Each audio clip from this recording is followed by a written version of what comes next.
Goa Organics వారి skin care, hair care, wellness products కోసం AP, తెలంగాణలో డిస్ట్రిబ్యూటర్లు కావాలను వివరాలకు స్క్రీన్ పైన ఉన్న నెంబర్కి కాల్ చేయండి.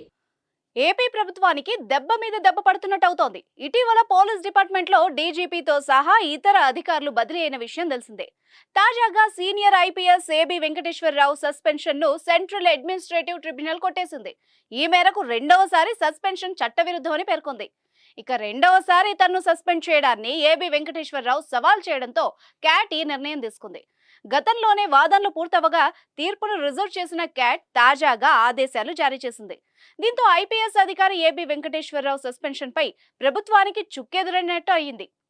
సీనియర్ ఐపీఎస్ ఏబీ వెంకటేశ్వరరావుపై ప్రభుత్వం విధించిన సస్పెన్షన్ ను క్యాట్ కొట్టేసింది.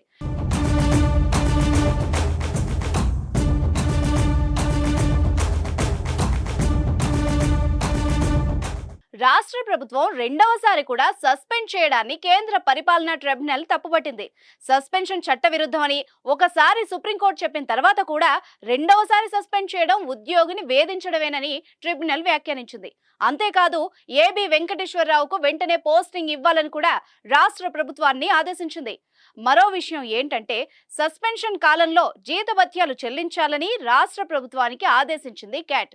2019లో వైసీపీ అధికారం చేపట్టిన తర్వాత ఇంటెలిజెన్స్ చీఫ్ గా ఉన్న వెంకటేశ్వరరావును బాధ్యతల నుంచి జగన్ సర్కార్ తప్పించింది. 9 నెలల పాటు పోస్టింగ్ కూడా ఇవ్వలేదు. నిఘా పరికరాల వ్యవహారం, ఇజ్రాయెల్ కు రహస్యాలు చేరవేశారని కేసు నమోదు చేసి విధుల నుంచి తప్పించింది. దాంతో ఏబీ వెంకటేశ్వరరావు క్యాట్ను ఆశ్రయించారు. తొలిసారి క్యాట్ కేంద్ర హోంశాఖలో కూడా ఊరట కలగలేదు. సుప్రీంకోర్టుకు వెళ్లడంతో అనుకూలంగా తీర్పొచ్చింది. బాధ్యతలు చేపట్టే సమయంలో మరోసారి ఏపీ సర్కార్ సస్పెండ్ చేసింది. దానిపై మరోసారి క్యాట్ను ఆశ్రయించగా విచారించింది.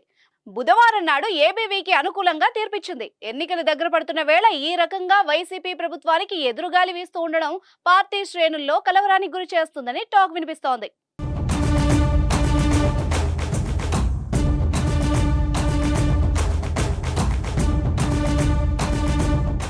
సుమన్ టీవీలో మీ పర్సనల్ అండ్ బిజినెస్ ప్రమోషన్స్ కోసం కింది నెంబర్కి కాంటాక్ట్ చేయండి.